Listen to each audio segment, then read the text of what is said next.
ദൈവനാമം മഹത്വപ്പെടുമാറാകട്ടെ. നമുക്ക് ഒരുമിച്ച് പിന്നെയും ദൈവവചനം ചിന്തിക്കുവാനായിട്ട് കൂടി വരുവാൻ ദൈവം ഇടയാക്കിയതോർത്ത് ദൈവത്തെ സ്തുതിക്കുന്നു. നമുക്ക് ഇന്ന് ചില വാക്യങ്ങൾ, വളരെ കുറച്ച് വാക്യങ്ങൾ മാത്രം ചിന്തിക്കാം എന്ന് വിചാരിക്കുന്നു. കഴിഞ്ഞ 4 ക്ലാസ്സുകളായിട്ട് നമ്മൾ ഫിലിപ്പിയ ലേഖനമാണ് പഠിക്കാനായിട്ട് അല്ലെങ്കിൽ ചിന്തിക്കാനായിട്ട് ശ്രമിച്ചത്. അതിൻ്റെ 1 മുതൽ 12 വരെയുള്ള വാക്യങ്ങൾ നമ്മൾ ഇതിനോടകം ചിന്തിച്ചു. നമുക്കതിൽ അനേക കാര്യങ്ങൾ അതിൽ നിന്ന് നമുക്ക് മനസ്സിലാക്കുവാനായിട്ട് സാധിക്കുന്നുണ്ട്. പ്രധാനമായിട്ടും പൗലോസിൻ്റെ ഒരു പ്രാർത്ഥന നമുക്കവിടെ കാണുവാനായിട്ട് സാധിക്കുന്നുണ്ട്. ആ പ്രാർത്ഥന നമ്മൾ നോക്കിയതാണ്. അത് അനേകരെ കുറിച്ച് അല്ലെങ്കിൽ സുവിശേഷത്തെക്കുറിച്ച്, സഭകളെക്കുറിച്ചുള്ള തൻ്റെ കൺസേൺ ആണ് ആ പ്രാർത്ഥനയിലെ മുഖ്യ വിഷയമായിട്ട് ഇരിക്കുന്നത്. മാത്രവുമല്ല, മറ്റൊരു ഭാഗത്ത് നമ്മൾ കണ്ടത് താൻ സഹോദരന്മാരെ എങ്ങനെയാണ് കൺസിഡർ ചെയ്യുന്നത് എന്നുള്ള കാര്യം നമുക്ക് കാണുവാനായിട്ട് സാധിച്ചു. അതായത് മറ്റുള്ളവരെ തന്നേക്കാൾ ശ്രേഷ്ഠനായിട്ട് അല്ലെങ്കിൽ കൂട്ടു വേലക്കാരനായിട്ടൊക്കെ, അല്ലെങ്കിൽ പൗലോസ് ഒരു ശ്രേഷ്ഠനും അല്ലെങ്കിൽ ഒരു ഉയർന്ന നിലവാരത്തിലുള്ളൊരു വ്യക്തിയും മറ്റുള്ളവർ തൻ്റെ ശിഷ്യന്മാരും അങ്ങനെ കൺസിഡർ അങ്ങനെ കണക്കാക്കാനായിട്ട് പൗലോസ് തയ്യാറായിരുന്നില്ല. താന് എല്ലാവരെയും ഒരുപോലെ കാണുന്ന അല്ലെങ്കിൽ കാണുവാനായിട്ട് മനസ്സുള്ള ഒരു പൗലോസിനെയാണ് നമുക്കിവിടെ കാണുവാനായിട്ട് സാധിക്കുന്നത്. മാത്രവുമല്ല, സുവിശേഷത്തിൻ്റെ ഉയർച്ചയ്ക്ക് വേണ്ടി അല്ലെങ്കിൽ ഉന്നമനത്തിന് വേണ്ടി തന്നാലാവുന്നതൊക്കെ ചെയ്ത് തീർക്കുവാനായിട്ട് താല്പര്യമുള്ള ഒരു പൗലോസിനെ നമുക്ക് കാണുവാനായിട്ട് സാധിക്കുന്നുണ്ട്. പ്രാർത്ഥനയിൽ ഉൾപ്പെട്ട കാര്യം, മറ്റുള്ളവരും സുവിശേഷം മുന്നോട്ട് പോകണം, അല്ലെങ്കിൽ സുവിശേഷത്തിന് അഭിവൃദ്ധി ഉണ്ടാവണം, അതേപോലെ സഭ വളരണം, വിശ്വാസികൾ ബലപ്പെടണം. ഇതൊക്കെയായിരുന്നു തൻ്റെ പ്രാർത്ഥനയിലെ പ്രധാന കാര്യങ്ങളായിട്ട് ഇരുന്നു. അല്ലെങ്കിൽ ഭൗതികമായിട്ടുള്ള ഒരു കാര്യത്തിനും താൻ അവിടെ ഊന്നൽ കൊടുത്ത് പ്രാർത്ഥിക്കുന്നതായിട്ട് നമുക്ക് കാണുവാനായിട്ട് സാധിക്കുന്നില്ല. അപ്പം ഭൗതികമായ ആവശ്യങ്ങൾ പ്രാർത്ഥിക്കേണ്ട എന്നല്ല, അത് വേണം. പക്ഷേ തൻ്റെ പ്രധാന ഉദ്ദേശം എന്ന് പറയുന്നത്, അല്ലെങ്കിൽ തൻ്റെ പ്രാർത്ഥനയിലുള്ള തൻ്റെ ലക്ഷ്യം ഈ പറഞ്ഞ കാര്യങ്ങളാണ്. അല്ലെങ്കിൽ ദൈവത്തിൻ്റെ നാമത്തിൻ്റെ മഹിമയ്ക്കും സുവിശേഷത്തിൻ്റെ ഉന്നമനത്തിനുമൊക്കെയാണ് താൻ പ്രധാനമായിട്ട് പ്രാർത്ഥിച്ചതെന്ന് നമുക്ക് കാണുവാനായിട്ട് സാധിക്കുന്നു. ഇന്ന് നമുക്ക് അതിൻ്റെ 13-ാമത്തെ വാക്യം വായിക്കാം. 13-ാമത്തെ വാക്യം, എൻ്റെ ബന്ധനങ്ങൾ ക്രിസ്തു നിമിത്തമാകുന്നു എന്ന് 12-ാമത്തെ വാക്യം, സഹോദരന്മാരെ, എനിക്ക് ഭവിച്ചത് സുവിശേഷത്തിൻ്റെ അഭിവൃദ്ധി കാരണമായി തീർന്നു എന്ന് നിങ്ങൾ അറിയുവാൻ ഞാൻ ഇച്ഛിക്കുന്നു. സഹോദരന്മാരെ, എനിക്ക് ഭവിച്ചത്, ഇന്ന് ആ ഒരു വാക്കാണ് അല്ലെങ്കിൽ ഒരു വാക്യമാണ് ചിന്തിക്കാനായിട്ട് ആഗ്രഹിക്കുന്നത്. എനിക്ക് ഭവിച്ചത് എന്താണ്? എനിക്ക് ഭവിച്ചത് എന്ന് നമുക്ക് മുമ്പോട്ടുള്ള വാക്യങ്ങൾ വായിച്ചാലും മനസ്സിലാകും. ശേഷം താഴോട്ടുള്ള വാക്യങ്ങളിലും ഒക്കെ അത് തന്നെയാണ് ഉൾപ്പെടുത്തിയിരിക്കുന്നത്.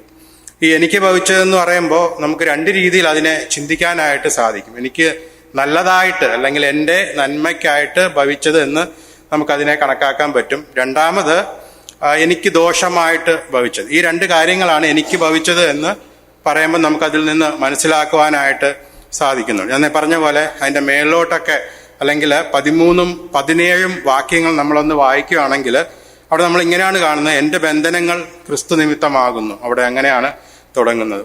17-ാം വാക്യം, എൻ്റെ മറ്റുള്ളവരോ എൻ്റെ ബന്ധനത്തിൽ എനിക്ക് ക്ലേശം വരുത്തുവാൻ ഭാവിക്കുന്നു എന്ന് പറയുന്നതായിട്ട് നമുക്ക് കാണുവാനായിട്ട് സാധിക്കുന്നുണ്ട്. അപ്പം ആദ്യത്തെ ഭാഗത്ത് നമ്മൾ കണ്ടത് എൻ്റെ ബന്ധനങ്ങൾ എന്ന് പറയുമ്പോൾ പൗലോസ്, നമുക്കറിയാം, 1-ാം വാക്യമൊക്കെ വായിക്കുമ്പോൾ നമുക്കറിയാം പൗലോസ് ജയിലിലാണ് എന്നുള്ള കാര്യം നമുക്ക് മനസ്സിലാക്കുവാനായിട്ട് സാധിക്കുന്നുണ്ട്. ഈ ജയിലിൽ കിടക്കുമ്പം തന്നെ താൻ ബന്ധിക്കപ്പെട്ടവനായിട്ട് കിടക്കുന്നു എന്നും നമുക്ക് മനസ്സിലാക്കുവാനായിട്ട് സാധിക്കുന്നുണ്ട്. മാത്രവുമല്ല, താൻ ഏറെക്കുറെ മരണത്തോടൊക്കെ അടുത്ത് ജീവിക്കുന്നതായിട്ട് നമുക്ക് മനസ്സിലാക്കുവാനായിട്ട് സാധിക്കുന്നുണ്ട്. അപ്പം അതിൻ്റെ ഒരു ചുരുക്കം എന്ന് പറയുന്നത്, തനിക്ക് ഭവിച്ചത് എന്നുള്ളതിൻ്റെ ഒരു ചുരുക്കം എന്ന് പറയുന്നത്, തനിക്ക് ഇതുവരെ നേരിട്ട നല്ലതല്ലാത്ത കാര്യങ്ങളെയാണ് താൻ എനിക്ക് ഭവിച്ചത് എന്ന് മനസ്സിലാക്കുവാനായിട്ട് സാധിക്കുന്നുണ്ട്.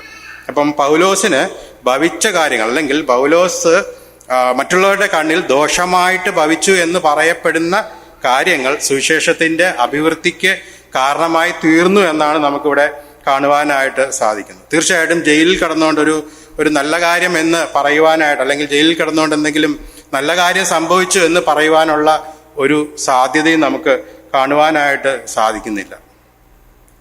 അപ്പം പൗലോസ് ഇവിടെ പറയുന്ന കാര്യം ഇതാണ്, എനിക്ക് ഭവിച്ചത് എന്ന് വെച്ചാൽ എനിക്ക് ദോഷമായിട്ട് ഭവിച്ചത്. അവിടെ നമ്മൾ ചിന്തിക്കുമ്പോൾ ഞാൻ പറഞ്ഞു വരാനായിട്ട് ശ്രമിക്കും. നമ്മൾ ചിന്തിക്കുമ്പോൾ ജയിലിൽ കിടന്നിട്ട് ഒരു നല്ല കാര്യം സംഭവിച്ചു എന്ന് മാനുഷികമായിട്ട് നോക്കുമ്പോൾ നമുക്ക് കാണുവാനായിട്ട് ഒരു രീതിയിൽ നമുക്ക് മനസ്സിലാക്കുവാനായിട്ട് സാധിക്കത്തില്ല. കാരണം ഇപ്പോഴത്തെ ജയിൽ പോലും അല്ല. ഇപ്പോഴത്തെ ജയിലിൽ കുറച്ചുകൂടെയൊക്കെ മെച്ചമായിട്ടുള്ള ആഹാരവും സംവിധാനങ്ങളും ഒക്കെ ആയിരിക്കുമല്ലോ. പക്ഷെ അന്നത്തെ ജയിൽ വളരെ വളരെ കഷ്ടതയുള്ള, അല്ലെങ്കിൽ വളരെ ബുദ്ധിമുട്ടേറിയ ഒരു ജയിൽ, അല്ലെങ്കിൽ ആ ഒരു അവസ്ഥയാണ് എന്ന് നമുക്ക് മനസ്സിലാക്കുവാനായിട്ട് സാധിക്കും. സന്തോഷിക്കാനായിട്ട് പ്രത്യേകിച്ച് സാധ്യത ഒന്നുമില്ല. മാത്രവുമല്ല, ബന്ധനത്തിൽ കിടക്കുകയാണ്. അപ്പോഴും പൗലോസ് പറയുന്നത്, ആ വാക്കൊന്ന് ശ്രദ്ധിച്ചാൽ നല്ലതായിരിക്കും, അഭിവൃദ്ധിക്ക് കാരണമായി തീർന്നു എന്നാണ്. എന്ന് വെച്ചാൽ കഴിഞ്ഞ കാര്യമായിട്ടാണ് പറയുന്നത്. അഭിവൃദ്ധിക്ക് അത് കാരണമായിട്ട് തീർന്നേക്കാന്നോ, അല്ലെങ്കിൽ ഞാനിവിടെ കിടന്ന് അതിനായിട്ട് ശ്രമിക്കുമെന്നോ, എൻ്റെ മരണത്തിന് മുമ്പേ ഞാനത് ചെയ്യാനായിട്ട് ശ്രമിക്കുമെന്നോ ഒന്നും അല്ല പൗലോസ് പറയുന്നത്. കാരണമായി തീർന്നു എന്ന് വെച്ചാൽ അതിൽ നിന്ന് അനേക റിസൾട്ട് അവിടെ ഉണ്ടായതായിട്ട് നമുക്ക് മനസ്സിലാക്കുവാനായിട്ട് സാധിക്കും. അതായത് പൗലോസ് ജയിലിൽ കിടന്നത് കൊണ്ട് അതിന് അനേകം റിസൾട്ട്, അല്ലെങ്കിൽ അതിൻ്റെ എന്താ ആ ഒരു പ്രവൃത്തിക്ക് അതിന് ഉത്തരമുണ്ടായതായിട്ട് നമുക്ക് കാണുവാൻ സാധിക്കുന്നുണ്ട്.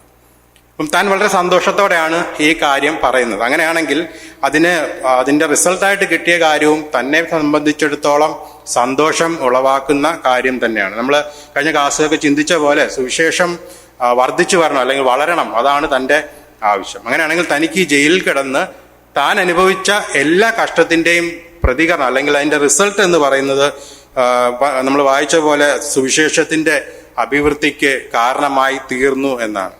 എങ്ങനെയാണ് ഈ സുവിശേഷത്തിൻ്റെ അഭിവൃദ്ധിക്ക് ഇത് കാരണമായി തീർന്നു എന്ന് നമുക്ക് നോക്കാം. അതിനു മുമ്പായിട്ട് നമുക്ക് അതിൻ്റെ 13-ാമത്തെ വാക്യത്തിൽ നമ്മൾ ഓൾറെഡി വായിച്ചതാണ്, അകമ്പടി പട്ടാളത്തിൽ ഒക്കെയും ശേഷം എല്ലാവരും തെളിവായി വരും. ഈ അകമ്പടി പട്ടാളം എന്ന് പറയുന്നത് നമ്മൾ ഒന്ന് നോക്കുകയാണെങ്കിൽ നമുക്ക് മനസ്സിലാക്കുവാനായിട്ട് സാധിക്കും. ഏകദേശം 10,000-ഓളം വരുന്ന ഭടന്മാർ, അല്ലെങ്കിൽ അവിടെയുള്ള ആ ചേകവരുടെ ഒരു കൂട്ടമാണ് ഈ അകമ്പടി പട്ടാളം എന്ന് പറയുന്നത് നമുക്ക് മനസ്സിലാക്കുവാനായിട്ട് സാധിക്കും. ചിലയിടത്ത് അത് 16,000 വരെ കണക്ക് പറയുന്നുണ്ട്. അല്ലെങ്കിൽ ആദ്യം 10 പിന്നെ അത് 16 വർദ്ധിപ്പിച്ചതായിട്ടൊക്കെ നമുക്ക് വായിച്ചാൽ മനസ്സിലാക്കുവാനായിട്ട് സാധിക്കും. ഇവിടെ പറയുന്നത് അവരുൾപ്പെടെ സുവിശേഷം കേൾക്കുവാനായിട്ട്, അല്ലെങ്കിൽ സുവിശേഷം അറിയുവാനായിട്ട് ഇടയായി തീർന്നു എന്നതാണ് ആദ്യത്തെ കാര്യമായിട്ട് പറയുന്നത്. അല്ലെങ്കിൽ താൻ ഒരു പ്രാവശ്യം ജയിലിൽ കിടന്നപ്പോൾ കുറഞ്ഞ പക്ഷം 10,000 അല്ലെങ്കിൽ 16,000 പേര് സുവിശേഷം കേൾക്കുവാനായിട്ട് ഇടയായി തീർന്നു. തന്നെ സംബന്ധിച്ചിടത്തോളം തനിക്ക് ആശ്വാസം നൽകുന്ന, അല്ലെങ്കിൽ തനിക്ക് സന്തോഷം പകരുന്ന മറ്റൊരു കാര്യം ഇല്ല എന്നുള്ളത് നമുക്ക് മനസ്സിലാക്കുവാനായിട്ട് സാധിക്കും. അപ്പോൾ നമുക്ക് നമ്മുടെ ലൈഫിലും ഒന്ന് ചിന്തിച്ചു നോക്കുകയാണെങ്കിൽ, പൗലോസ് കഷ്ടത്തിലൂടെയാണ് ഈ ഒരു റിസൾട്ട് ഉണ്ടാക്കിയെടുത്തത്. നമുക്ക് നമ്മുടെ ലൈഫിൽ നമുക്കും ദൈവം ആഗ്രഹിക്കുന്ന ഒരു കാര്യം ഇതാണ്, നമ്മൾ സുവിശേഷം അറിയിക്കുന്നവരായിട്ട് തീരണം എന്നുള്ളതാണ്. പക്ഷേ നമുക്ക് എല്ലാ സാധ്യതകളും ഉണ്ട്. ഈ പൗലോസ് കിടന്ന പോലെ ജയിലോ, അല്ലെങ്കിൽ പൗലോസിന് കിട്ടിയതുപോലെ അടിയോ, അല്ലെങ്കിൽ തൻ്റെ സുഹൃത്തുക്കൾ പോയതോ, അങ്ങനെയുള്ള ഒരു പ്രതികൂലമോ അല്ലെങ്കിൽ പ്രയാസകരമായിരിക്കുന്ന ഒരു സാഹചര്യം ഉള്ളതായിട്ട് നമുക്ക് ആർക്കും ഇല്ല. പക്ഷേ നമ്മൾ എത്രത്തോളം അതിന് താല്പര്യമുള്ളവരായിട്ട് ഇരിക്കുന്നു എന്നുള്ളത് നമ്മളെ തന്നെ ചിന്തിക്കേണ്ടി ഇരിക്കുന്നു. പൗലോസ് അതാണ് പറയുന്നത്. തൻ്റെ സന്തോഷം എന്ന് പറയുന്നത്, അല്ലെങ്കിൽ തൻ്റെ കഷ്ടത്തിൽ താൻ കടന്നുപോയ ഈ സാഹചര്യത്തിൽ തനിക്ക് പറയാനുള്ളത്, എനിക്ക് ക്രിസ്തുവിൻ്റെ സുവിശേഷം കുറഞ്ഞ പക്ഷം ഈ അകമ്പടി പട്ടാളം എന്ന് പറയുന്ന അവരോടെങ്കിലും അറിയിക്കുവാനായിട്ട് എനിക്ക് ഇടയായി തീർന്നു. അതിൻ്റെ ആദ്യഘട്ടം എന്ന നിലയ്ക്ക് അവരോടെങ്കിലും അറിയിക്കുവാനായിട്ട് ഇടയായി തീർന്നു എന്നുള്ളതാണ്. അപ്പം നമ്മൾ നമ്മുടെ ജീവിതം ഒന്ന് ചിന്തിച്ചു നോക്കുക. നമ്മൾ ദൈവത്തിന് വേണ്ടിയിട്ട് എന്തെങ്കിലുമൊക്കെ ചെയ്യുവാനായിട്ട് നമ്മൾ തയ്യാറാകുന്നുണ്ടോ, അല്ലെങ്കിൽ അതിന് നമുക്ക് മനസ്സുണ്ടോ എന്നുള്ള കാര്യം നമ്മളെ തന്നെ ഒന്ന് ചിന്തിക്കേണ്ടി ഇരിക്കുന്നു. അപ്പം ഇനി ഒരു പക്ഷെങ്കിലും നമ്മൾ പറയും, ഇങ്ങനെയുള്ള പ്രതികൂലമൊക്കെ വരട്ടെ, അപ്പോഴും ഞാൻ എൻ്റെ തനി സ്വഭാവം അല്ലെങ്കിൽ എൻ്റെ കഴിവ് ഞാൻ പുറത്തെടുത്ത് സുവിശേഷമൊക്കെ അറിയിക്കുമെന്ന് വേണമെങ്കിൽ വീരവാദത്തിന് വേണ്ടിയൊക്കെ പറയുമായിരിക്കും. തീർച്ചയായിട്ടും അതൊരു ഒരു വെറും വാക്കായിട്ട് മാത്രമേ ഇരിക്കത്തുള്ളൂ എന്നുള്ളതിനൊരു സംശയമില്ല. കാരണം പ്രതികൂലം ഒന്നുമില്ല, എല്ലാ സാഹചര്യങ്ങളും ഏറ്റവും അനുകൂലമായിട്ട് പോലും നമുക്ക് ദൈവത്തിന്റെ വചനം അറിയിക്കുവാനായിട്ട് അല്ലെങ്കിൽ ദൈവത്തിന് വേണ്ടിയൊക്കെ പ്രവർത്തിക്കുവാനായിട്ട് പലപ്പോഴും നമ്മൾ എന്ന് പറയുമ്പോൾ ഞാൻ എന്നെയും ചേർത്താണ് പറയുന്നത്, നമ്മൾ പലപ്പോഴും മടിയുള്ളവരാണ്. നമുക്കുള്ള സാധ്യതകളൊക്കെ നമ്മൾ ഉപയോഗിക്കുന്നതിൽ വളരെ പുറകോട്ട് നിൽക്കുന്നു എന്നുള്ള കാര്യം നമുക്ക് മനസ്സിലാക്കുവാനായിട്ട് സാധിക്കും. അപ്പം ഈ പൗലോസ് തൻ്റെ ജയിലിൽ പോലും ഒരു പ്രസംഗപീഠമാക്കി തീർത്തിട്ട് അനേകരെ നേടുവാനായിട്ട് ഇടയായി തീർന്നു എന്നുള്ളത് നമുക്ക് കാണുവാനായിട്ട് സാധിക്കുന്നുണ്ട്. പൗലോസിനെ സംബന്ധിച്ചിടത്തോളം 3 പ്രാവശ്യം താന് ജയിലിൽ കിടന്നതായിട്ട് നമുക്ക് മനസ്സിലാക്കുവാനായിട്ട് സാധിക്കും. ആദ്യത്തെ പ്രാവശ്യം എങ്ങനെയാണ് ജയിലിൽ പോയത് നമുക്കറിയാം.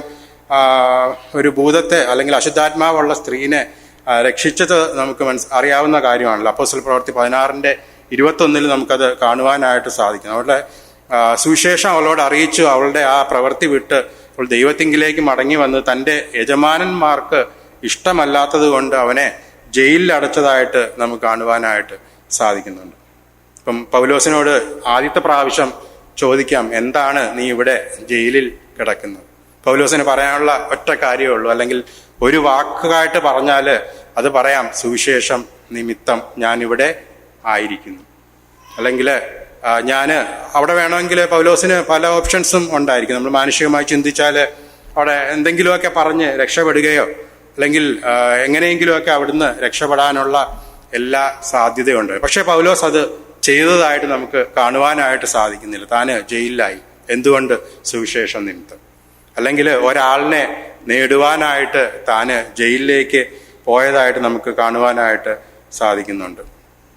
2, 3 പ്രാവശ്യമൊക്കെ നമുക്കറിയാം ഇതുപോലെ അനേകരെ നേടുവാനായിട്ട് അല്ലെങ്കിൽ അനേകരോട് സുവിശേഷം അറിയിക്കുവാനായിട്ട് പൗലോസിന് ഇടയായി തീർന്നു എന്ന് നമുക്ക് മനസ്സിലാക്കുവാനായിട്ട് സാധിക്കും. ഈ ജയിലിൽ നിന്ന് അനേകം താൻ മക്കളെന്ന് വിളിക്കുന്ന അനേകരെ പുറത്തു കൊണ്ടുവരുവാനായിട്ട്, ജയിലിൽ നിന്ന് പുറത്തു കൊണ്ടുവന്നല്ല, അനേകരെ ജനിപ്പിക്കുവാനായിട്ട് നമുക്ക് അത് ഇടയായി തീർന്നതായിട്ട് നമുക്ക് കാണുവാനായിട്ട് സാധിക്കുന്നു. അനേകം പേരുകളുണ്ട്. ഒനേസിമോസ്, അങ്ങനെ അനേകരെ താന് നേടുന്നതായിട്ട് അല്ലെങ്കിൽ കർത്താവിന് വേണ്ടി പ്രയോജനപ്പെടുന്ന അനേകരെ കൊണ്ടുവരുവാനായിട്ട് തനിക്ക് ഇടയായി തീർന്നു എന്നുള്ളത് നമുക്ക് മനസ്സിലാക്കാൻ സാധിക്കുന്ന ഒരു കാര്യമാണ്. അപ്പോൾ പൗലോസിന്റെ ജീവിതം നമ്മൾ നോക്കുമ്പോൾ ഒന്നുകിൽ താന് കഷ്ടത്തിലൂടെ കടന്നു പോകുമ്പോൾ അല്ലെങ്കിൽ താന് ജയിലിൽ അതുപോലെയുള്ള പ്രയാസങ്ങളിലൂടെയൊക്കെ കടന്നു പോകുമ്പോൾ അതെല്ലാം താന് അത് ഓരോ അവസരമായിട്ട് കണക്കാക്കി എന്ന് നമുക്ക് മനസ്സിലാക്കുവാനായിട്ട് സാധിക്കും.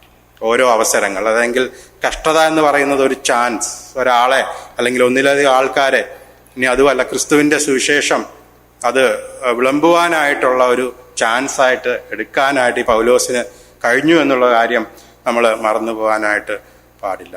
ഇപ്പം നമ്മുടെ ജീവിതത്തിലും ഇത് പറഞ്ഞ പോലെ കഷ്ടങ്ങളും അല്ലെങ്കിൽ പ്രയാസങ്ങളൊക്കെ വരാം. ഇനിയല്ല, കഷ്ടം വേണ്ട. നമുക്ക് നല്ലതായിട്ടുള്ള കാര്യങ്ങൾ നമ്മുടെ ലൈഫിലൂടെ കടന്നു പോകുമ്പോൾ നമ്മൾ ദൈവത്തിന് വേണ്ടി ചില കാര്യങ്ങളൊക്കെ ചെയ്യുവാനായിട്ട് നമ്മളെ കൊണ്ട് കഴിയാറുണ്ടോ എന്നുള്ള കാര്യം നമ്മളെ തന്നെ ചിന്തിക്കേണ്ടിയിരിക്കും. നമ്മളായിരിക്കുന്ന ഇടത്ത് അല്ലെങ്കിൽ നമ്മളായിരിക്കുന്ന സ്ഥലങ്ങളിൽ ഇനി സുവിശേഷം പറയണ്ട, നമ്മുടെ ജീവിതം കൊണ്ട് എങ്കിലും കർത്താവിനെ മറ്റുള്ളവരോട് അറിയിക്കുവാനായിട്ട് ഇടയായി തീരണം എന്നാണ് ദൈവം നമ്മളെക്കുറിച്ച് ആഗ്രഹിക്കുന്നത്. പലപ്പോഴും ഞാൻ നേരത്തെ പറഞ്ഞ പോലെ അത് പലപ്പോഴും ഒരു കഷ്ടം വരട്ടെ അല്ലെങ്കിൽ ഒരു സിറ്റുവേഷൻ വരട്ടെ എന്ന് പറഞ്ഞ് മാറിയിരിക്കാനായിട്ട് നമുക്ക് ആ ഒരു ചിന്തയാണ് പലപ്പോഴും നമുക്ക് വരുന്നത്. കഷ്ടത്തിലൂടെ ഞാൻ കടന്നു പോകുമ്പോൾ എനിക്കത് ചെയ്യാനായിട്ട് സാധിക്കും എന്ന് നമ്മൾ പലപ്പോഴും ചിന്തിക്കാറുണ്ട്. എന്നാൽ അത് തീർച്ചയായിട്ടും അത് അങ്ങനെ അല്ല. അതങ്ങനെ സാധിക്കുമോ എന്ന് ചോദിച്ചാൽ ഈ ധനവാനും ലാസറിന്റെയും കാര്യം നമുക്ക് അതായത് ധനവാൻ പറയുന്ന ഒരു കാര്യമുണ്ട്, ആരെങ്കിലും ഒന്ന് അയച്ചാൽ എൻ്റെ സഹോദരന്മാരെങ്കിലും രക്ഷപ്പെടുമായിരുന്നു എന്ന് പറയുന്നു. അപ്പൊ അവിടെ കർത്താവ് പറയുന്ന ഒരു കാര്യം, അവിടെ ജീവിച്ചിരിക്കുന്നവര് പറഞ്ഞിട്ട് കേൾക്കുന്നില്ല, പിന്നെയാണ് ഇനി മരിച്ചവര് പറഞ്ഞു. അതേപോലെ നമുക്ക് എല്ലാം ഉണ്ടായിട്ട് അല്ലെങ്കിൽ എല്ലാ സാഹചര്യവും ഉണ്ടായിട്ട് നമുക്കത് ചെയ്യാനായിട്ട് സാധിക്കുന്നില്ല. അങ്ങനെയാണെങ്കിൽ ഒന്നും ഇല്ല, അല്ലെങ്കിൽ കഷ്ടത്തിലൂടെ കടന്നു പോകുമ്പോൾ എങ്ങനെയായിരിക്കും നമ്മുടെ അവസ്ഥ? ഈ യിരെമ്യാവ് 12:5 ഒരു വാക്യം നമുക്ക് കാണുവാനായിട്ട് സാധിക്കുന്നുണ്ട്.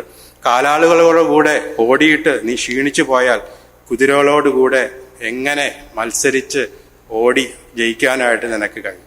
ജസ്റ്റ് മനുഷ്യരോടുകൂടെ അല്ലെങ്കിൽ കാലാളുകളോട് കൂടെ ഓടിയിട്ട് നിനക്ക് ഓടാനായിട്ട് പറ്റുന്നില്ല. അങ്ങനെയാണെങ്കിൽ ഇത്രയും ശക്തിയുള്ള കുതിരയോടുകൂടെ ഓടുവാൻ നീ ശ്രമിച്ചാൽ അതെങ്ങനെ സാധ്യമായി തീരും, അല്ലെങ്കിൽ അതെങ്ങനെ നിനക്ക് ജയിക്കുവാനായിട്ട് സാധിക്കും? ഇതാണ് നമുക്ക് അവിടെ യിരെമ്യാവിൽ കാണുവാനായിട്ട് സാധിക്കും.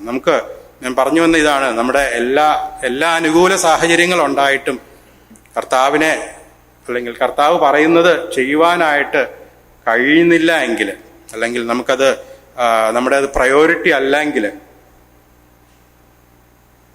നമുക്ക് കഷ്ടതകൾ വരുമ്പോൾ നമുക്ക് എങ്ങനെ ചെയ്യുവാനായിട്ട് കഴിയും? പക്ഷെ കർത്താവ് പറയുന്ന കാര്യം, കഷ്ടതകൾ വരുമ്പോൾ അത് ഓരോ അവസരങ്ങളായിട്ട് കണക്കാക്കുക. അവസരങ്ങൾ എന്ന് പറയുമ്പോൾ അറിയാമല്ലോ, ഇപ്പം നമ്മളിപ്പോൾ ഇവിടെ ഇരിക്കുവാണ്, നമ്മളെ ഒരാളിനെ പേര് വിളിക്കുവാണ്, പേര് വിളിച്ച് എന്തെങ്കിലും ചെയ്യുവാനായിട്ട് വിളിക്കുമ്പോൾ അതൊരു ചാൻസാണ്.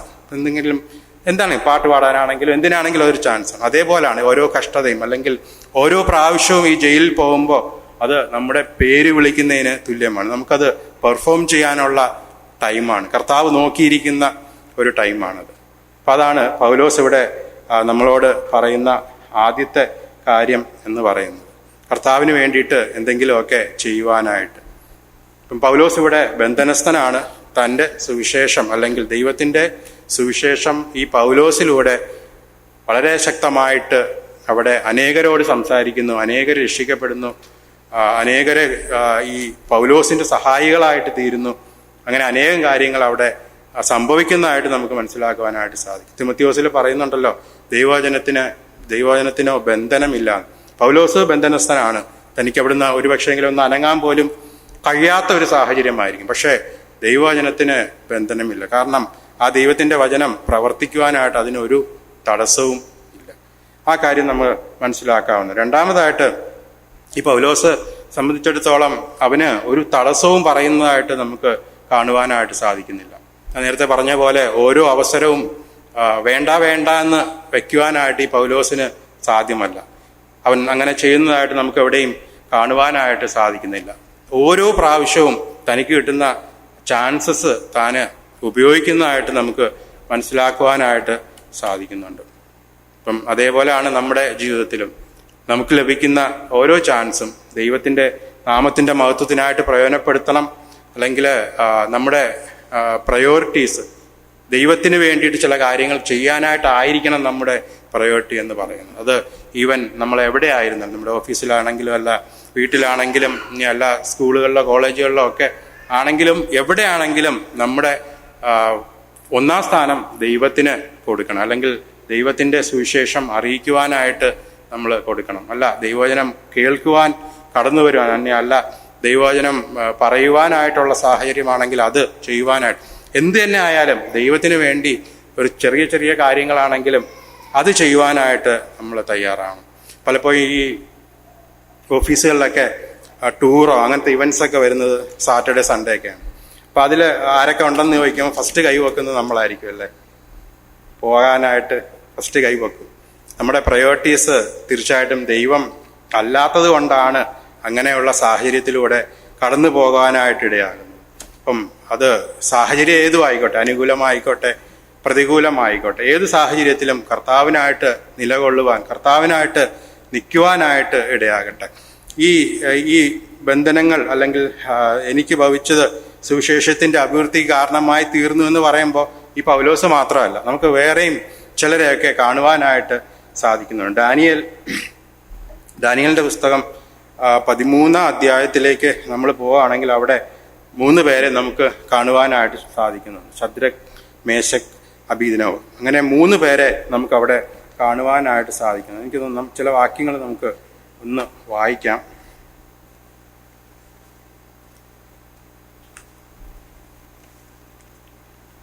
മൂന്നാം അധ്യായം അതിൻ്റെ 14-ാമത്തെ വാക്യം.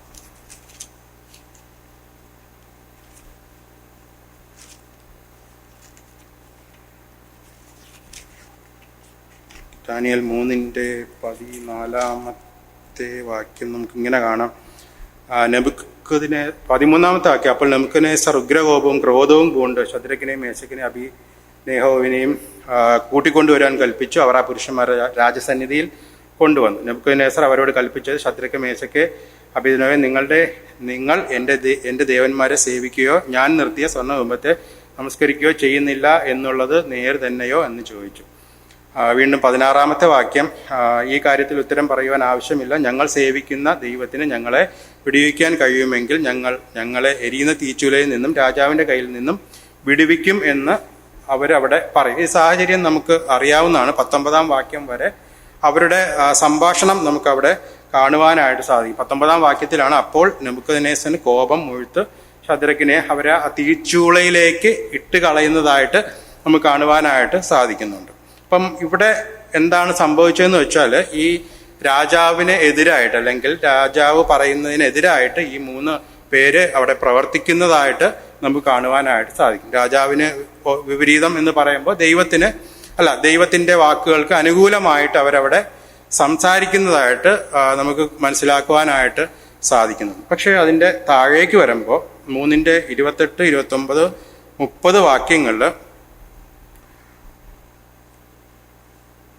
28 രണ്ടാമത്തെ ഭാഗം, തന്നിൽ ആശ്രയിക്കുകയും സ്വന്തം ദൈവത്തെ അല്ലാതെ വേറൊരു ദൈവത്തെ സേവിക്കുകയോ നമസ്കരിക്കുകയോ ചെയ്യാതിരിക്കവണ്ണം രാജകൽപ്പനയോടുകൂടെ മറുത്ത് തങ്ങളുടെ ദേഹത്തെ ഏൽപ്പിച്ചു കൊടുക്കുകയും ചെയ്ത തൻ്റെ ദാസന്മാരെ അവൻ സ്വദൂതന്മാരെ അയച്ച് വിടുവിച്ചുവല്ലോ. ആദ്യത്തെ ഭാഗം രാജാവിന് മനസ്സിലായി, ദൈവം ഇവരെ വിടുവിച്ചു എന്നുള്ള കാര്യം രാജാവിന് മനസ്സിലായി. രണ്ടാമത് 29 വാക്യം, ഈ വിധത്തിൽ വിടിയിപ്പാൻ കഴിയുന്ന മറ്റൊരു ദൈവവും ഇല്ലായക കൊണ്ട് ഏത് ജാതിക്കാരിലും വംശക്കാരിലും ഭാഷക്കാരിലും ആരെങ്കിലും ശദ്രക്കിൻ്റെയും മേശക്കിൻ്റെയും അബേദ്നെഗോവിൻ്റെയും ദൈവത്തിന് വിരോധമായി വല്ല തെറ്റും പറഞ്ഞാൽ അവനെ കഷ്ണം കഷ്ണമായി ശകിലിക്കുകയും അവൻ്റെ വീട് കുപ്പക്കുന്നാക്കുകയും ചെയ്യും എന്ന് ഞാൻ ഒരു വിധി കൽപ്പിക്കുന്നു. അതിൻ്റെ റിസൾട്ട് അപ്പം തന്നെ ഉണ്ടായതായിട്ട് നമുക്ക് കാണുവാനായിട്ട് സാധിക്കും. ഈ 3 ബാലന്മാര് ദൈവം പറയുന്ന അല്ലെങ്കിൽ ദൈവത്തിന് അനുകൂലമായ രീതിയിൽ അവിടെ നിന്നതായിട്ട് നമുക്ക് കാണുവാനായിട്ട് സാധിക്കുന്നുണ്ട്. പക്ഷെ അവർ തീച്ചൂളയിലൂടെ കടന്നു പോകേണ്ട സാഹചര്യം ഉണ്ടായതായിട്ട് നമുക്ക് അവിടെ കാണുന്നു. തീച്ചൂളയിലൂടെയാണ് അവർ കടന്നു പോയത് എന്ന് നമുക്ക് മനസ്സിലാക്കാം. പക്ഷെ അതിൻ്റെ റിസൾട്ട് എന്ന് പറയുന്നത് രാജാവിനെ ഈ ദൈവം ആരാണെന്ന് മനസ്സിലാക്കുവാനായിട്ട് ഇടയായിത്തീർന്നു. നമ്മളവിടെ ആ 29 വാക്യത്തിൽ നമ്മളെ വായിക്കുന്ന രാജാവിനെ സത്യം പറഞ്ഞാൽ എന്ത് പറയണമെന്ന് അറിയത്തില്ല. അങ്ങനെയാണ് രാജാവ് പറയുന്നതായിട്ട് നമുക്ക് കാണുവാനായിട്ട് സാധിക്കുന്നുണ്ട്. ഈ ദൈവത്തെ അല്ലാതെ ഇനി ആരും വേറൊരു ദൈവത്തെ ആരാധിപ്പാനായിട്ട് പാടില്ല. അങ്ങനെ ചെയ്താൽ രാജാവ് പിന്നെ പറയുന്നതാണ്, എന്ത് പറയുന്നത്, കഷ്ണം കഷ്ണമായിട്ട് വെട്ടും അല്ലെങ്കിൽ നുറുക്കും, അവൻ്റെ വീട് ഉപ്പക്കൂന്നാക്കി കളയും. രാജാവിന് അത്രയ്ക്ക് ഭയമാണ് ഉണ്ടായത് ഈ വാക്യത്തിൽ. അപ്പം ഈ ബാലന്മാരോട് ചോദിക്കാം, നിങ്ങളുടെ കഷ്ടതകൾ അത് എങ്ങനെയായി തീർന്നു അല്ലെങ്കിൽ അത് എന്തായി തീർന്നു എന്നുള്ള കാര്യം ചോദിച്ചാൽ അവർക്ക് പറയാം, അതും സുവിശേഷത്തിന്റെ അഭിവൃദ്ധിക്ക് ഇടയായി തീർന്നു അല്ലെങ്കിൽ സുവിശേഷത്തിന്റെ വളർച്ചയ്ക്ക് അത് ഇടയായി തീർന്നു എന്ന് നമുക്ക് കാണുവാനായിട്ട് സാധിക്കും. ഒരു പക്ഷേങ്കിലും നമ്മൾ ചിന്തിക്കുമ്പോൾ ഈ ബാലന്മാർക്കും അവർക്ക് തൽക്കാലത്തേക്ക് വേണ്ടാന്ന് പറഞ്ഞിട്ട് അല്ലെങ്കിൽ കുറച്ച് ദിവസത്തേക്കല്ലേ വേറെ ഒന്ന് നമസ്കരിച്ചേക്കാം, രാജാവിന് അങ്ങ് സന്തോഷമായിക്കോട്ടെ എന്ന് പറഞ്ഞ് കൈ കഴുകുവാനുള്ള എല്ലാ സാധ്യതയും ഈ ബാലന്മാർക്ക് ഉണ്ടായിരുന്നു. അവര് ദൈവം വിടുവിക്കുമെന്നുള്ള ആ ഉത്തമ ബോധ്യത്തിന്റെ പുറത്ത് രാജാവ് എന്ത് ചെയ്യുന്നോ അതിനു വേണ്ടിയിട്ട് അവിടെ തങ്ങളുടെ ശരീരങ്ങളെ ഏൽപ്പിച്ചു കൊടുത്തു എന്ന് നമുക്ക് കാണുവാനായിട്ട് സാധിക്കുന്നുണ്ട്. അതിന് റിസൾട്ട് അപ്പം തന്നെ ഉണ്ടായി. അത് അവരെ അവിടുന്ന് രക്ഷിക്കുന്നതായിട്ട്, ദൈവം വന്ന് രക്ഷിക്കുന്നതായിട്ട് നമുക്ക് കാണുവാനായിട്ട് സാധിക്കുന്നുണ്ട്. മാത്രവുമല്ല അതിൻ്റെ ഏറ്റവും അവസാനം കാണുന്ന അവർക്ക് സ്ഥാനമാനങ്ങളൊക്കെ കൊടുത്തതായിട്ടും നമുക്ക് 30 വാക്യത്തിൽ നമുക്കത് വായിക്കുവാനായിട്ട് സാധിക്കുന്നുണ്ട്. അപ്പം അങ്ങനെയെങ്കിൽ ഈ ബാലന്മാര് തീയിലൂടെ ദൈവം ശോധന ചെയ്തു അല്ലെങ്കിൽ രാജാവിൻ്റെ വിധി അവർക്ക് അനുകൂലമായി.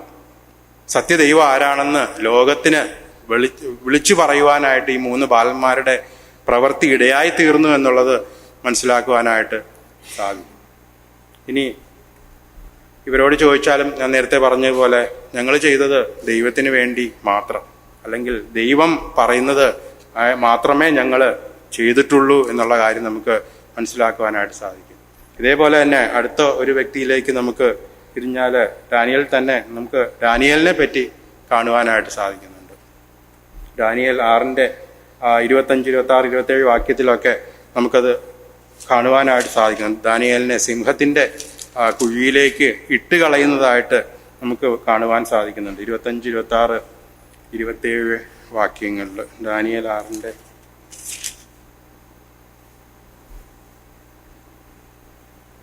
അതിൻ്റെയും അവസാനം എന്ന് പറയുന്നത്, എൻ്റെ രാജാധിപത്യത്തിൽ ഉൾപ്പെട്ട ഏവരും ഡാനിയേലിന്റെ ദൈവത്തിന്റെ മുമ്പാകെ ഭയഭക്തിയോടിരിക്കണമെന്ന് ഞാനൊരു തീർപ്പ് കൽപ്പിക്കുന്നു. അവൻ ജീവനുള്ള ദൈവവും എന്നേക്കും നിലനിൽക്കുന്നവനും അവന്റെ രാജ്യത്വം നശിച്ചു പോകാത്തതും അവന്റെ ആധിപത്യം അവസാനം വരാത്തതും ആകുന്നു. അവൻ രക്ഷിക്കുകയും വിടുവിക്കുകയും ചെയ്യുന്നു. അവൻ ആകാശത്തിലും ഭൂമിയിലും അടയാളങ്ങളും അത്ഭുതങ്ങളും പ്രവർത്തിക്കുന്നു. അവൻ ഡാനിയേലിനെ സിംഹത്തിന്റെ വായിൽ നിന്ന് രക്ഷിച്ചിരിക്കുന്നു.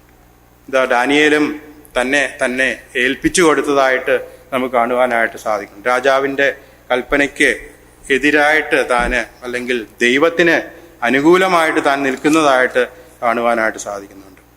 അപ്പൊ അവിടെയും കുറച്ച് ആൾക്കാരൊന്നും അല്ല ദൈവത്തെ അതിലൂടെ അറിയുവാനായിട്ട് ഇടയായത്. അല്ലെങ്കിൽ ഈ രാജാവിനെ നമസ്കരിക്കണമെന്നുള്ള, അല്ലെങ്കിൽ രാജാവ് പറയുന്ന ദൈവത്തെ നമസ്കരിക്കണമെന്നുള്ള ആ കൽപ്പന താന് നിരസിച്ചത് കൊണ്ട് അനേകര് ദൈവത്തെ അറിയുവാനായിട്ട് ഇടയായി. നമുക്കറിയാം 125 സംസ്ഥാനങ്ങളിലുള്ളവര് ദൈവത്തെ അറിയുവാനായിട്ട് അത് മുഖാന്തരമായിട്ട് ഇടയായിട്ട് തീർന്നു. അപ്പം ഈ ഡാനിയേലിനോട് ചോദിച്ചാലും ഡാനിയേലിനും പറയാനുള്ള ഒരു കാര്യമേ ഉള്ളൂ, ഞാൻ ചെയ്തത്, അല്ലെങ്കിൽ 12-ാം വാക്യം നാം പറഞ്ഞതുപോലെ എനിക്ക് ഭവിച്ചത് സുവിശേഷത്തിന്റെ അഭിവൃദ്ധിക്ക് കാരണമായിട്ട് തീർന്നു. അനേകര് ദൈവത്തെ അറിയുവാൻ, ഈ രാജാവ് ഉൾപ്പെടെ അനേകര് ദൈവത്തെ അറിയുവാനായിട്ട് ഈ ഒരു പ്രവൃത്തി മുഖാന്തരം ഇടയായി. ഡാനിയേലിനും രക്ഷപ്പെടാനുള്ള, അല്ലെങ്കിൽ ഡാനിയേലിനും എന്തെങ്കിലുമൊക്കെ പറഞ്ഞ് അവിടുന്ന് രക്ഷപ്പെടാമായിരുന്നു. തൽക്കാലത്തേക്ക് ഒരു അഡ്ജസ്റ്റ്മെന്റിന് വേണ്ടിയിട്ട് ചില കാര്യങ്ങളൊക്കെ ഡാനിയേലിന് അവിടെ ചെയ്യാമായിരുന്നു. പക്ഷെ ഡാനിയേല് ചെയ്തതായിട്ട് നമുക്ക് കാണുവാനായിട്ട് സാധിക്കുന്നു. ദൈവത്തിന് വേണ്ടി താൻ നിന്നതുകൊണ്ട് തന്നിലൂടെ അനേകര് ഈ ദൈവത്തിനെ പറ്റി നമ്മൾ വായിച്ചത്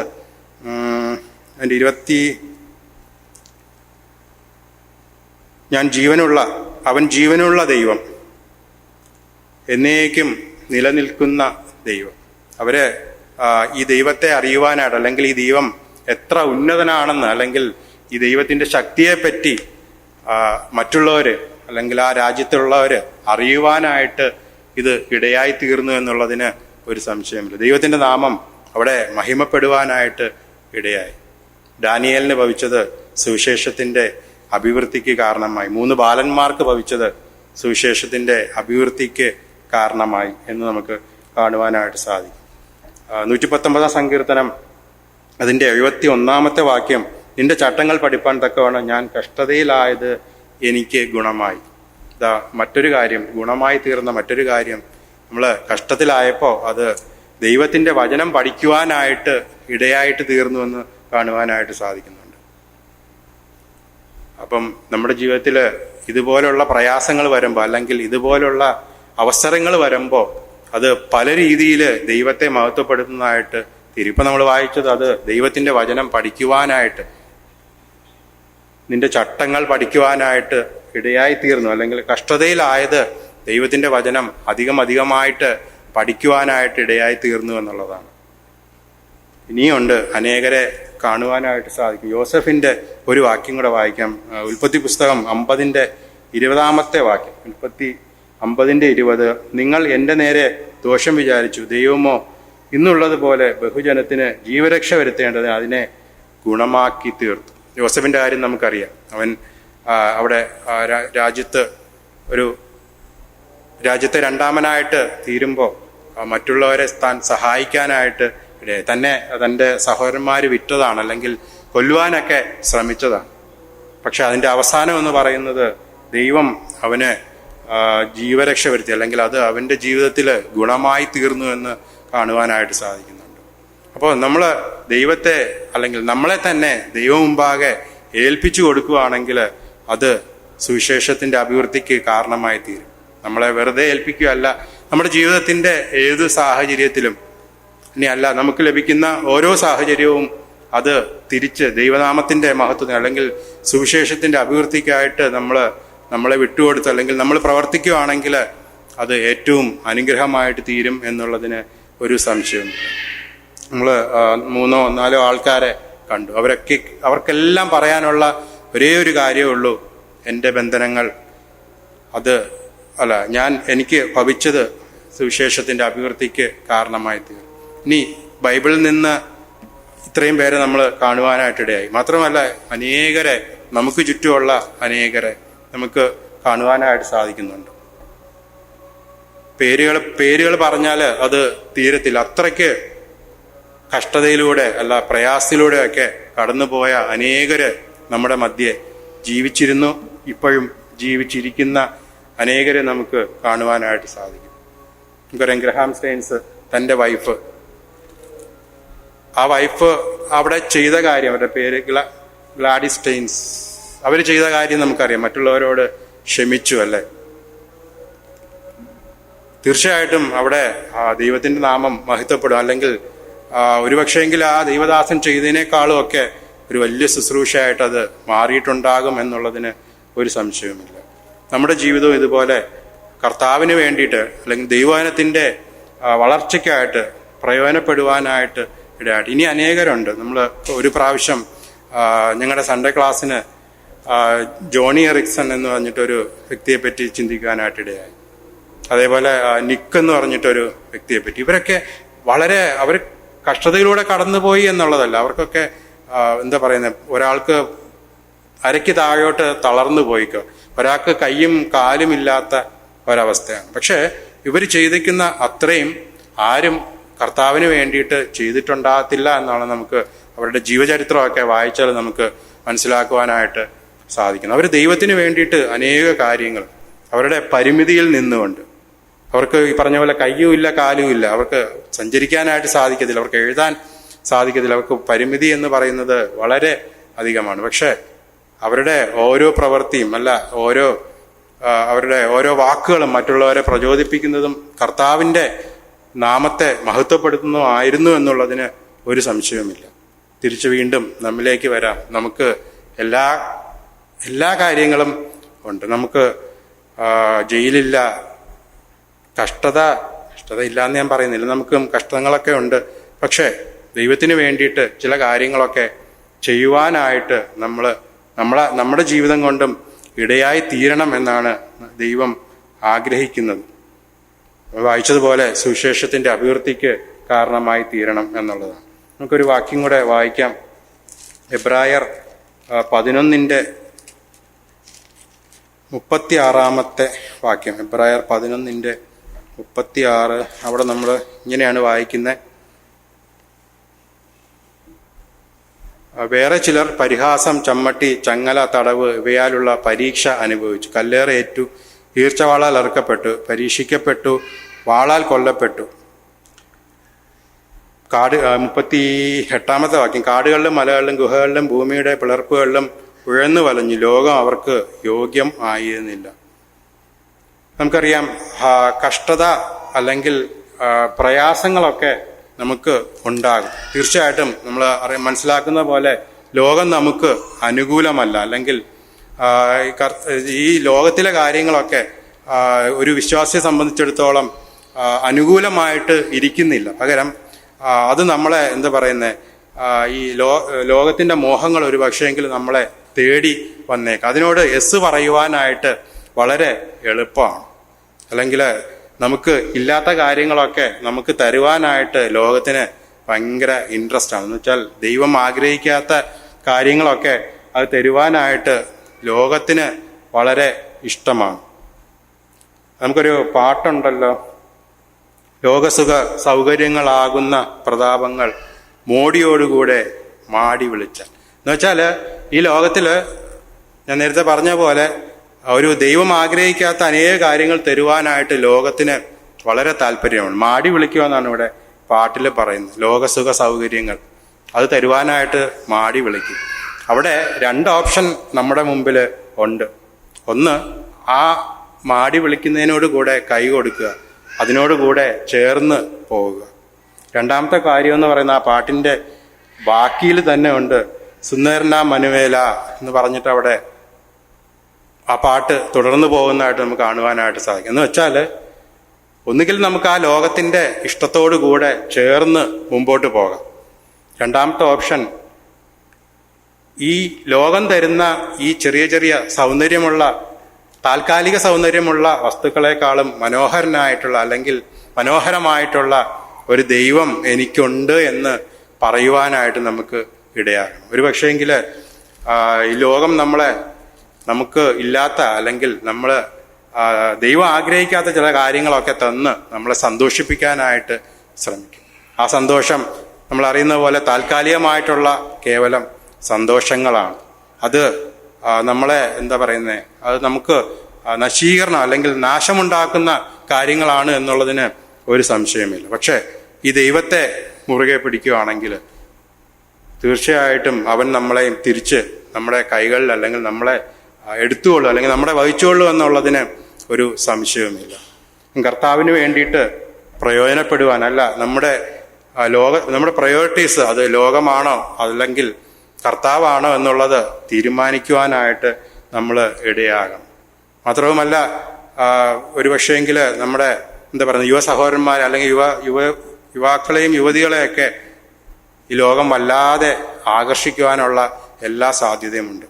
അവരെയും അവരെയും പ്രോത്സാഹിപ്പിക്കുകയും അവരെ കൈപിടിക്കുകയും അല്ലെങ്കിൽ അവർക്ക് വേണ്ടുന്ന ഉപദേശം കൊടുക്കുകയും ചെയ്യേണ്ടത് നമ്മുടെ ഉത്തരവാദിത്വമാണ് എന്നുള്ളതിന് ഒരു സംശയവുമില്ല. നമ്മളതിൻ്റെ 14-ാമത്തെ വാക്യത്തിൽ അത് കാണുന്നുണ്ട്.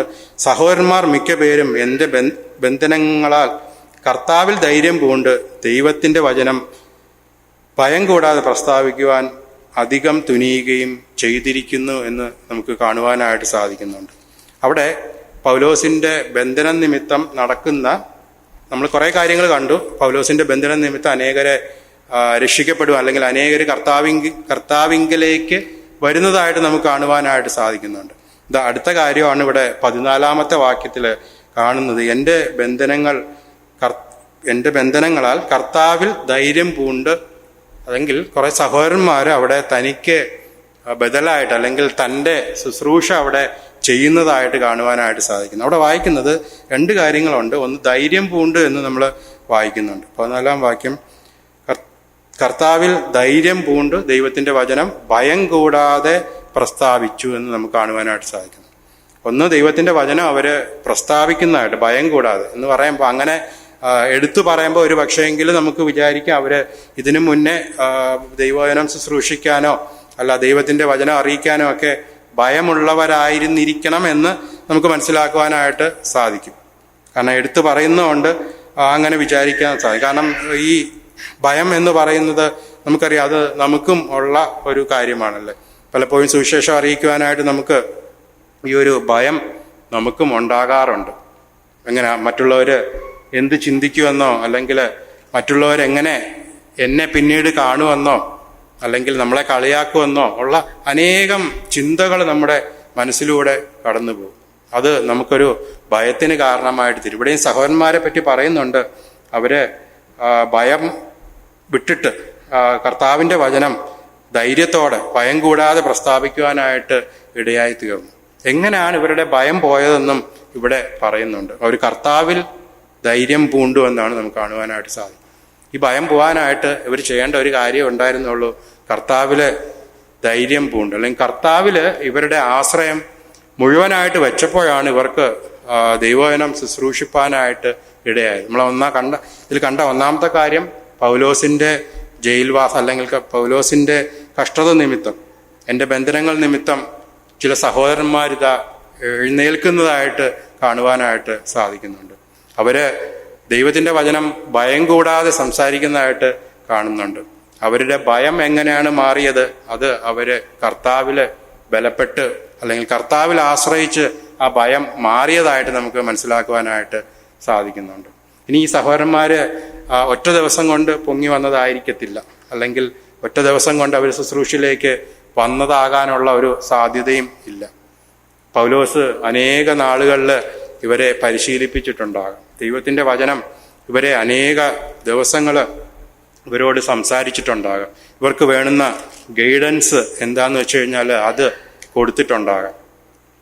ഇവരെ അല്ലെങ്കിൽ സഭയ്ക്ക് വേണ്ടിയിട്ട് ഒരു നല്ല തലമുറയെ ഉയർത്തിക്കൊണ്ടുവരുവാൻ, മുമ്പോട്ട് കൊണ്ടുവരുവാനായിട്ട് ഈ പൗലോസ് ഇതിൻ്റെയൊക്കെ ഇടയിലും താൻ ശ്രമിച്ചു എന്നുള്ളതിന്, അല്ലെങ്കിൽ താൻ ചെയ്തു എന്നുള്ളതിന് ഒരു സംശയവുമില്ല. ഇപ്പം ഇവിടെ നമ്മൾ കണ്ടത് പൗലോസ് തൻ്റെ ബന്ധനം നിമിത്തം ചില സഹോദരന്മാരൊക്കെ മുമ്പോട്ട് വരുന്നു, അല്ലെങ്കിൽ അവരൊക്കെ ഉത്സാഹികളായിട്ട്, അവരുടെ ഭയമൊക്കെ മാറിയിട്ട് അവർ ഉത്സാഹികളായിട്ട് വരുന്നതായിട്ട് കാണുവാനായിട്ട് സാധിക്കുന്നുണ്ട്. നമുക്കും ഉള്ള ഒരു ഉത്തരവാദിത്വം തന്നെയാണ് സഹോദരന്മാരെ ദൈവവചനത്തിൽ ഉറപ്പിക്കാനും, സഹോദരന്മാരെ മാത്രമല്ല സഭയിലുള്ള എല്ലാവരെയും ദൈവവചനത്തിൽ ഉറപ്പിക്കുവാൻ. ഒരു ക്രൈസിസ് വരുമ്പോൾ അവര് മുമ്പോട്ട് വരണം എങ്കിൽ നമ്മളവരെ ദൈവവചനത്തിൽ ഉറപ്പിച്ചേ മതിയാകത്തുള്ളൂ. അവരെ ആ വിധത്തിൽ ദൈവവചനം അഭ്യസിപ്പിക്കുകയും ഇനി അവർക്ക് വേണ്ടുന്ന ഉപദേശങ്ങൾ കൊടുക്കുകയും ചെയ്യേണ്ടത് ആവശ്യമാണ്. അതാണ് നമുക്കിവിടെ കാണുവാനായിട്ട് സാധിക്കുന്നത്. കാരണം നമ്മൾ വല്ലാത്ത ഒരു ലോകത്താണല്ലോ ജീവിക്കുന്നത്. ദൈവത്തിൻ്റെ വചനത്തിൻ്റെ കുറവുണ്ടായാൽ തീർച്ചയായും അത് എങ്ങനെയാണ് മുമ്പോട്ട് പോകുന്നതെന്നുള്ള കാര്യം നമുക്ക് പറയാം. നമ്മൾ വിചാരിക്കുന്നതിലും ചിന്തിക്കുന്നതിലും ഒക്കെ അപ്പുറത്തായിരിക്കും. അവരെ ആ വിധത്തിൽ ഉത്സാഹിപ്പിക്കുവാൻ, അല്ലെങ്കിൽ അവർക്ക് വേണ്ടുന്ന ഉപദേശങ്ങൾ കൊടുക്കുവാൻ അതിന് നമ്മൾ തയ്യാറാകണം, അല്ലെങ്കിൽ അതിനു വേണ്ടിയിട്ട് നമ്മൾ പ്രവർത്തിക്കണം എന്നുള്ള കാര്യവും നമ്മൾ മറന്നു പോകാനായിട്ട് പാടില്ല. ഇവിടെ നമ്മൾ കണ്ടത് ആ കാര്യമാണ്. അവര് ദൈവവചനത്തിൽ ഉറച്ചു, അല്ലെങ്കിൽ അവർ ദൈവത്തെ മുറുകെ പിടിച്ചു. പൗലോസിന്റെ അല്ലെങ്കിൽ അവർക്കൊരു ബലമായിരുന്നുണ്ടായ പൗലോസ് ഇപ്പം ജയിലിലാണ്. ജയിലിൽ കിടക്കുന്ന ഒരാളെ ഓർത്ത് ബലപ്പെടുവാൻ സാധിക്കത്തില്ലല്ലോ. കാരണം അതുകൊണ്ട് അവര് കർത്താവില് ധൈര്യം പൂണ്ടതായിട്ട്, അല്ലെങ്കിൽ അവർ ഇൻഡിപെൻഡന്റ് ആയപ്പോൾ ഒരു കർത്താവില് ബലപ്പെട്ടതായിട്ട് കാണുവാനായിട്ട് സാധിക്കുന്നുണ്ട്. നമ്മൾക്കും ഈ ദൈവവചനം അറിയിക്കുവാൻ, അല്ലെങ്കിൽ ദൈവത്തെ മഹത്വപ്പെടുത്തുവാൻ നമുക്ക് ഭയമാണെങ്കിൽ നമ്മൾ ചെയ്യേണ്ട ഒറ്റ കാര്യം മാത്രമേ ഉള്ളൂ. നമ്മൾ ദൈവത്തിൽ ആശ്രയിക്കണം, നമ്മളെ ദൈവത്തിന് വിട്ടുകൊടുക്കണം. നമ്മളുടെ ഒന്നുമില്ലായ്മയെ ദൈവം മുമ്പാകെ നമ്മൾ സമ്മതിക്കണം. അപ്പം അങ്ങനെയാണെങ്കിൽ ദൈവത്തിന് പ്രയോജനമുള്ള പാത്രമായിട്ട്, അല്ലെങ്കിൽ മാനപാത്രമായിട്ട് ഉപയോഗിക്കാനായിട്ട് ദൈവത്തിന് സാധിക്കും. പക്ഷെ അതിന് ഒറ്റ കണ്ടീഷൻ മാത്രമേ ഉള്ളൂ, നമ്മളെ തന്നെ വിട്ടുകൊടുക്കാനായിട്ട് തയ്യാറാകണം. അല്ല നമ്മുടെ ചില കാര്യങ്ങളും ദൈവത്തിൻ്റെ ചില കാര്യങ്ങളും കൂടെ ചേർന്ന് പോകണമെന്ന് വെച്ചാൽ അത് നടക്കത്തില്ല. ദൈവത്തിന് നമ്മളെ ഉപയോഗിക്കണമെങ്കിൽ ഈ പൗലോസ് ചെയ്തതുപോലെ തന്നെ അങ്ങ് വിട്ടുകൊടുക്കുവാനായിട്ട്, അല്ലെങ്കിൽ കർത്താവിന് എന്താണോ ആവശ്യം, ഇനി ജയിലിലാണ് ഞാൻ കിടക്കേണ്ടതെങ്കിൽ അത് എൻ്റെ ഒരു ചാൻസാണ്, എൻ്റെ ഒരു അവസരമാണ് എന്നുള്ള ആ ഒരു ഉത്തമ ബോധത്തോടു കൂടെയാണ് പൗലോസ് ജീവിച്ചത്. അതേപോലെ ദൈവത്തിന് നമ്മളെ കൊണ്ട് ചില കാര്യങ്ങളൊക്കെ ചെയ്യിക്കണമെങ്കിൽ നമ്മളെ തന്നെ വിട്ടുകൊടുക്കുവാനായിട്ട് സാധിക്കണം എന്നുള്ള കാര്യം നമുക്ക് മനസ്സിലാക്കുവാനായിട്ട് സാധിക്കും. അപ്പം നമ്മൾ ചില കാര്യങ്ങളാണ് ഇതുവരെയും കണ്ടത്. പൗലോസ് തൻ്റെ ജീവിതം ജയിലിൽ കിടന്നുകൊണ്ടുള്ള ഒരു ജീവിതം നമുക്കവിടെ കാണുവാനായിട്ട് സാധിക്കുന്നുണ്ട്. തൻ്റെ ജീവിതത്തിൽ ഭവിച്ച ഓരോ ചെറിയ ചെറിയ കാര്യമാണെങ്കിലും വലിയ കാര്യമാണെങ്കിലും, അത് പോസിറ്റീവായിട്ടുള്ള കാര്യമാണെങ്കിലും നെഗറ്റീവായിട്ടുള്ള കാര്യമാണെങ്കിലും, ഞാൻ ഈ പോസിറ്റീവായിട്ടുള്ളതും നെഗറ്റീവായിട്ടുള്ള എന്ന് പറയുമ്പോൾ ഈ പൗലോസിൻ്റെ കാഴ്ചപ്പാടിൽ എനിക്ക് തോന്നുന്നു അതിന് ഒറ്റ വാക്കേ ഉള്ളൂ, അത് പോസിറ്റീവ് എന്ന് മാത്രമേ ഉള്ളൂ. കാരണം ഈ ജയിലിൽ കിടക്കുന്നത് പോലും താന് പോസിറ്റീവായിട്ട്, അല്ലെങ്കിൽ ചങ്ങലയാൽ ബന്ധിക്കപ്പെട്ടവനായിട്ട് കിടക്കുന്നത് പോലും പോസിറ്റീവായിട്ട് എടുക്കുന്ന ഒരാളോട് വേറെ എന്തെങ്കിലും നെഗറ്റീവ് ഉണ്ടോ എന്ന് ചോദിച്ചാൽ വേറൊന്നും നെഗറ്റീവ് എടുക്കാനായിട്ട് കാണത്തില്ല. അപ്പം തൻ്റെ ജീവിതത്തിൽ തൻ്റെ ഭാഷയെ പറഞ്ഞാൽ തനിക്ക് അനുകൂലമായിട്ട് വന്ന എല്ലാ കാര്യങ്ങളും, അല്ലെങ്കിൽ തൻ്റെ ജീവിതത്തിൽ നടന്ന എല്ലാ കാര്യങ്ങളും സുവിശേഷത്തിൻ്റെ അഭിവൃദ്ധിക്ക് വേണ്ടി, അല്ലെങ്കിൽ സുവിശേഷത്തിൻ്റെ ഉന്നമനത്തിന് വേണ്ടി താൻ ചെയ്യാമെന്നല്ല ചെയ്തു എന്ന് നമുക്ക് കാണുവാനായിട്ട് സാധിക്കും. അനേകരെ കർത്താവിങ്കലേക്ക് കൊണ്ടുവരുവാനായിട്ട് തൻ്റെ ജയിലിലെ ബന്ധനം അതൊരു പ്രസംഗപീഠമാക്കി അനേകരോട് പ്രസംഗിക്കുവാനായിട്ട് തനിക്കിടയായി. നമ്മൾ കണ്ടു ദൈവത്തിൻ്റെ വചനത്തിന് ബന്ധനമില്ല എന്ന് നമ്മൾ കണ്ടു. ദൈവത്തിന് ചില കാര്യങ്ങളൊക്കെ ചെയ്യുവാൻ നമ്മൾ എവിടെ ആയിരിക്കണം എന്നുള്ളതൊരു വിഷയമേ അല്ല. നമ്മളെ കൊണ്ട് എന്തും ചെയ്യിക്കുവാനായിട്ട് ദൈവത്തിന് കഴിയും. ആ കാര്യം നമ്മൾ മറന്നു പോകാനായിട്ട് പാടില്ല. എന്ത് കാര്യങ്ങളും ദൈവത്തിന് നമ്മളാൽ ചെയ്യുവാനായിട്ട് സാധിക്കും. നമ്മളെ തന്നെ ഏൽപ്പിച്ചു കൊടുക്കുകയാണ് വേണ്ടത്. ചിലരെയൊക്കെ നമ്മൾ കണ്ടു, ദൈവത്തിന് വേണ്ടി പ്രയോജനപ്പെട്ട ചിലരെയൊക്കെ നമ്മൾ കണ്ടു. അവരോടൊക്കെ ചോദിച്ചാൽ അവർക്കെല്ലാം പറയാനുള്ള ഒറ്റ കാരണമേ ഉള്ളൂ, ഇത് ഞാൻ ചെയ്തെങ്കിൽ ഇത് ദൈവത്തിലാണ് ഞാൻ ചെയ്തത്, ദൈവത്തിൽ ആശ്രയം വച്ചാണ് ഞാൻ ഈ കാര്യം ചെയ്തത്.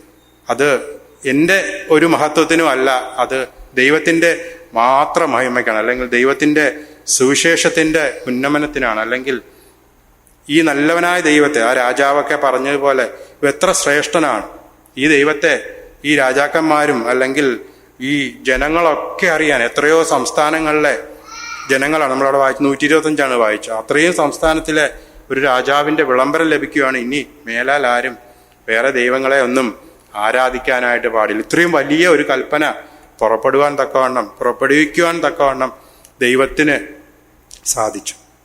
നമുക്ക് നമ്മുടെ ജീവിതവും ഈ വിധത്തിൽ പ്രയോജനപ്പെടുത്തുവാനായിട്ട്, അല്ലെങ്കിൽ നമ്മുടെ ഓരോരുത്തരുടെയും പേര് പറഞ്ഞിട്ട്, എൻ്റെ എന്നുള്ള സ്ഥാനം വേണമെങ്കിൽ മാറ്റിയിട്ട് നമ്മുടെ ഓരോരുത്തരുടെയും പേര് അവിടെ ചേർത്തിട്ട് എനിക്ക് ഭവിച്ചത് സുവിശേഷത്തിൻ്റെ അഭിവൃദ്ധിക്ക് കാരണമായി തീർന്നു എന്ന് പറയുവാനായിട്ട് നമുക്കിടയായി തീരുമോ എന്നുള്ള കാര്യം നമ്മളിന്ന് ചിന്തിക്കണം. കാരണം നമുക്ക് എന്നും ഇവിടെ ഇങ്ങനെ ജീവിക്കാനായിട്ട് സാധിക്കത്തില്ല. നമുക്ക് ഒരു ദിവസം കർത്താവിൻ്റെ അടുത്ത് ചെന്നേ മതിയാവത്തുള്ളൂ. കർത്താവ് ഒന്നുകിൽ വരികയോ അല്ലെങ്കിൽ നമ്മൾ കർത്താവിൻ്റെ അടുത്ത് പോവുകയോ ചെയ്യുമ്പോൾ നമ്മളത് കർത്താവിൻ്റെ മുമ്പാകെ നിന്നേ പറ്റത്തുള്ളൂ. അപ്പം കർത്താവ് ചോദിക്കും, നീ എനിക്ക് എന്താണ് ചെയ്തത്, അല്ലെങ്കിൽ നീ എനിക്ക് വേണ്ടി എന്താണ് ചെയ്തത്? ഞാൻ നിനക്ക് തന്ന ഓരോ അവസരങ്ങളും, അല്ലെങ്കിൽ ഞാൻ നിന്നെ ആക്കിയ ഓരോ സ്ഥലത്തും നിനക്ക് എന്ത് ചെയ്യുവാനായിട്ട് കഴിഞ്ഞു, അല്ലെങ്കിൽ നീ എന്താണ് എനിക്ക് വേണ്ടി കൊണ്ടുവന്നേക്കുന്നത്, അല്ലെങ്കിൽ നീ എനിക്ക് വേണ്ടി എന്താണ് ചെയ്തത്, അല്ലെങ്കിൽ എത്ര പേരെ നേടുവാനായിട്ട് നിനക്ക് ഇടയായി തീർന്നു എന്ന് കർത്താവ് ചോദിക്കുമ്പോൾ വെറും കൈ അല്ലെങ്കിൽ ഒഴിഞ്ഞ കൈകളുമായിട്ട് നമ്മൾ നിൽക്കുവാനായിട്ട് ഇടയായി തീരരുത്. ദൈവം ആഗ്രഹിക്കുന്നത് നമ്മുടെ ജീവിതം കൊണ്ട്, അല്ലെങ്കിൽ നമുക്ക് ലഭിക്കുന്ന ചെറുതും വലുതുമായിട്ടുള്ള ഈവൻ കഷ്ടം മാറ്റി വച്ചിട്ട് അനുകൂലമായിട്ട് നമ്മുടെ ലൈഫിലുള്ള, അനുകൂലമെന്ന് നമ്മൾ വിചാരിക്കുന്ന കാര്യങ്ങൾ നമ്മുടെ ലൈഫിലുള്ളത്, അത് വച്ചെങ്കിലും കർത്താവിനെ മറ്റുള്ളവരോട് അറിയിക്കുവാൻ, ഈ നല്ല ദൈവത്തെ മറ്റുള്ളവരോട് പറയുവാനായിട്ട് നമുക്ക് ഇടയായി തീരട്ടെ. പൗലോസ് നമുക്ക് കാണിച്ചു തന്നത് അതാണല്ലോ. നമ്മളിന്ന് ഒരു വാക്യം മാത്രമാണ് ചിന്തിക്കുവാനായിട്ട് ഇടയായത്. ദൈവം അനുവദിച്ച നമുക്ക് അടുത്ത ആഴ്ച ബാക്കിയും കൂടെ ചിന്തിക്കുവാൻ ദൈവനാമം മഹത്വപ്പെടുമാറാകട്ടെ.